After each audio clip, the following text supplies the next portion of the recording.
And here with League Championship Series getting going from Cleveland and Toronto and the Cubbies and all that. But our eyes are on the Meadowlands. The Ravens head to the Meadowlands at 1 p.m. on Sunday. We got some seats left on our bus. If you want to join us, toss me an email for a last-minute go, and you can hit the trips tab at WNST.net as well on that. This guy...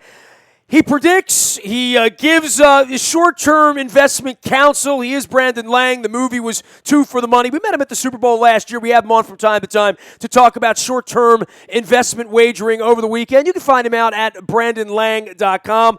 Welcome back, my friend. What's going on, man? Happy trick-or-treat. It's almost Halloween time, right? You know, when you have a daughter, it takes on a whole new significance with trick-or-treating. So I kind of want to make sure my weight's a little down. She brings in a boatload of candy. You know, you're a man late at night. You walk into that pantry. There's her candy. You take a couple of bites. Next thing you know, you put on a couple pounds. So yeah, Snickers, they always look like, not too much trouble till you eat about 12 of them. They are bite-sized, of course. This is the time of the year, I think, and I'm not a wagerer, and I know it's been your industry, and I know many people who are, handicapper, wagerers, beyond the fantasy side of things, but really and I'm going to Vegas next week. I'll see plenty of people out there with plenty of action. This seems to be like the fool's time of the year, right? Like where teams get sort of pumped up a little bit, get a little extra value one way, make you want to take the dog, that sort of thing. But boy, the bad teams certainly seem bad this time of year, right? Well, I think, believe it or not, when you start to get into week 6, the injuries start to mount, and that really depletes how teams look, let's say, week 1 and 2. For instance, look at the Miami Dolphins. Their whole offensive line is just completely ravaged. They can't get it right. And consequently, they're really, really struggling. Dallas has maintained their health. And, of course, Dak Prescott behind that offensive line looks great. So injuries start to build. You have to take that into account. And then, of course, the line as well. So you're right. It's amazing how good teams look week 1 and 2. And how bad they are here in week 6. We got a couple of really good games this weekend, or games amongst teams that were at least in the playoffs last year, or we expected them to be in the playoffs this year. Cincinnati and New England. I mean, I don't know how anybody could like Cincinnati's side, but when the number gets to 8.5, which is where it is at this point, that would be an enticement to take them on the road. They haven't played particularly well. I don't know that we've seen New England go full throttle at all. I don't know that they had to last week against the Cleveland Browns. It was almost like a preseason game tossed in there for Tommy. But this is more like a real football game, and certainly for Cincinnati at 2-3 right now, we're here in Baltimore rooting against Marvin, I must add. But at 2-4, I mean, it really would spell the end of this era of Cincinnati dominance. They haven't had a whole lot of 2-4s lately. You know, if this game were played week 1 and Tom Brady was in the lineup and all the hype surrounding Cincinnati, it's a 3-point number. Absolutely. Yeah. So I'm sitting here looking at this game because I knew you were going to ask me about it. I said to myself, I don't know if I can turn down the Bengals +9. I don't, maybe I'm wrong, but value gets created by public hype. All they saw was Brady put up 500 yards or 400 yards passing and 30-something points against Cleveland. And so because of public hype and Brady, you're getting 9. And then, of course, you have Cincinnati losing as a road favorite. Well, I'll tell you this. Road teams following a straight-up loss as a non-conference away favorite, 10-2 against the number 83% next game out. That's hard for me to go against. I'll take Cincinnati +9. Brandon Lang here from BrandonLang.com. And, other game, I mean, Dallas and Green Bay at this juncture of the season. Now, we would have thought this was Romo and Rodgers. It's not. Finding value on Dallas at this point and getting 4.5 points going to Green Bay for the late game. And I'm sure it'll be chilly there on Sunday afternoon as well. Thoughts about the Dallas Cowboys? This is the right number, right? I mean, this is pretty much where you would expect it to be because Green Bay hasn't looked bad despite the fact that they've struggled in their secondary. Well, let's look at this. Now, if this game were played week 1 and Dak Prescott was your quarterback, it'd be 9. That line, that would be 9. So I sit back and I go, okay, so now we got value created by the Dallas hype and what they've done. But when you kind of look between the lines, and listen, I was impressed with that win last week at home over Cincinnati, and it wasn't just a win, it was a dominant win. But if you look at the quarterbacks they've faced this year, I just don't know. Blaine Gabbert, Eli beat him first week of the year. Kirk Cousins on the road. I just think that's big value with Green Bay. I just got to think Cinderella gets called in at midnight here. Great run for Dallas, but just a big step up. I think Green Bay figures out a way to cover that number. You talk about big step up. I mean, the Atlanta Falcons have made a big step up this year. They're playing better football, but the big step up is traveling on the longest trip across the country that's not Miami or Tampa out to Seattle for a late game. They're a 6.5-point dog despite how well they've played. It really speaks to the dominance of the Seahawks at home and the 12th man and all of that. But, if you like Atlanta, there's some value there for you there. To me, this is the most intriguing game on the entire NFL card.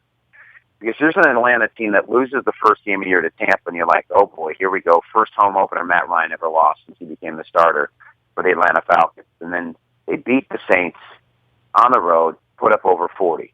Put up over 40 on Carolina at home. Turn around and go out to Denver with an impressive win over the Broncos. And as you said, now travel into Seattle. Your first inclination is to jump on this dog and ride him. I look at this and say, at some point in the NFL, to maintain that level of play, I just don't know if they can. I think Seattle wins that game by 7, and people are going to jump on Atlanta and be just a little late to the dance. So with all that being said, I just think the right side of the game is Seattle, as crazy as that sounds. No one believes in the Oakland Raiders despite their success, right? I mean, Blackjack's got it going on out there. They're only a 1-point favorite over Kansas City, who's looked like its usual sort of 8-8, 9-7, Alex Smith sort of self for the most part, except for that Pittsburgh game where they got blown out of the water and just out-toughed. Why such a narrow number on this one? This was the other game that I kind of looked at, kept looking at it and saying, okay, what am I missing here? Oakland has played tough all year. You got a good look at them last week against the Ravens. Too good of a look, by the way. Yeah, too good a look, as we found out. But I just don't trust the Chiefs here, based on what I saw against Kansas City. I know it's hard to go with the Raiders as a home favorite laying points ever. But I just like the way this football team's right now, and at that value, I got to ride Carr in the Oakland boys. Big-time college football games going on this weekend, and Alabama and Tennessee's.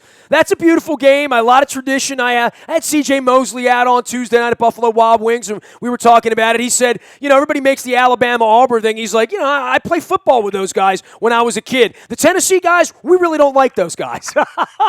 And their 13-point number really speaks volumes to the respect for Alabama and really the lack of respect for Tennessee. And, Tennessee's fallen behind 2-3 touchdowns every week and has sort of made ground up, much like the Ravens did in that Browns game. How do you feel about Tennessee here with a couple of touchdowns?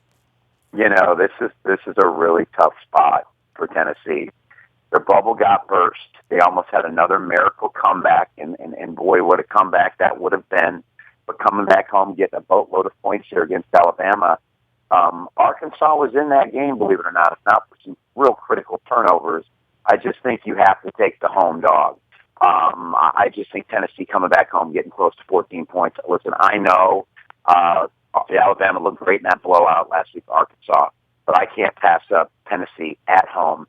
Biggest game of the year, biggest game for years, and Butch Jones 2-0 against the spread last two against Nick Saban. I once went water skiing in Madison, Wisconsin when I was syndicated 15 years ago. I did a radio promotion up there. The girls were, Midwestern. The guys were all eating bratwurst and wearing cheese on their head and all that stuff. This is the biggest game in Camp Randall in a long, long, long time. Ohio State coming in. Wisconsin as loaded as they've been in a number of years, maybe going back to the Alvarez days. 10 points on the Wisconsin side if you like them at home at Camp Randall. This is Saturday night game, 8 o'clock. It's going to be a big one. Yeah, I was really high on Wisconsin coming into this game when they beat Michigan State.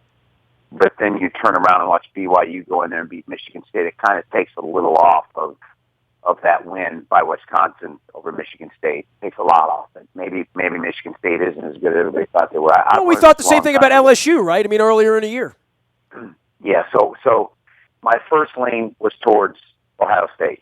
But then I watched Ohio State play last week against Indiana. Indiana moved the ball against them pretty well. You're getting 10. Your defense is really, really good.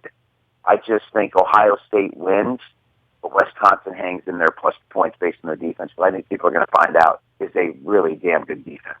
Brandon, tell everybody what you do out there. We all know about the movie and Matthew McConaughey and Two for the Money and all that stuff. You're out day and night. We also got baseball. We talked about that a little bit last week and who you like. Hard to not like the Cubs at this point. It feels like they're something out of a movie at this point. But you're out at BrandonLang.com all the time with your handicappers, right? Tell you what, first team in history of baseball to come back twice in the ninth inning. If that doesn't tell you that Cubs are destined to break this curse, much like Boston breaking the curse of the Bay, coming back from 3-0 down against the Yankees, I think Chicago's in for a celebration. But my guys are doing a great job. My biggest NFL play of the year will be on Sunday. You can get it absolutely free with that one-day free all-access pass, which is get every best bet Saturday or Sunday. I'd wait for Sunday for my big NFL play. Get it free, plus 11 other best bets from my handicapper. It's a free day on me, $400 value. Least I can do is I always tell you, in a business where people are always asking for something up front, not me. Have Sunday free. I had the Titans as a big play beating the Dolphins last Sunday. This play's twice as strong, and we're going to bring the house. So get it free on Sunday, one day free all-access pass. My way of saying thanks for listening to me and coming to the site. Always fun to visit with you, Brandon Lang. I'll be thinking of you at some point. I'll be at some table at Vegas on Tuesday night, either winning or losing, and I'll have a free drink in your honor. How about that? You know what? Tito's Club Soda with a splash of crayon. Well, you know what? I'm not going to call it a free drink. It's Vegas. I'm going to call it complimentary. There we go. See you later, Brandon. Be well, man. All right, brother. You got it, BrandonLang.com. Handicapper. The movie was Two for the Money. You can go Google that and check that out, as well as all the action all weekend long. We don't do a whole lot of short-term investment around here, so it's good to get a segment in every now and again and discuss the lines. You can learn more out in the Buy a Toyota Audio Vault. Anything you need. I mean, we've talked about the Golden Gophers football as well as the Terps this week and the whole college slate with Todd Helmick as well as Mike Ashley. Of course, full Ravens coverage from the fields in Owings Mills all week. C.J. Mosley on Tuesday at Buffalo Wild Wings. Thursday night, Alex Lewis and Zach Orr out at Greenmount Station in Hampstead eating crab cakes and having fun. Nasty at WNST.net reaches me. Facebook, Twitter, LinkedIn, Snapchat, Instagram, and streaming live on Facebook as well as our YouTube WNSTV channel. We are WNST.net, AM 1570, and WNST Towson, Baltimore. And we never stop talking Baltimore sports.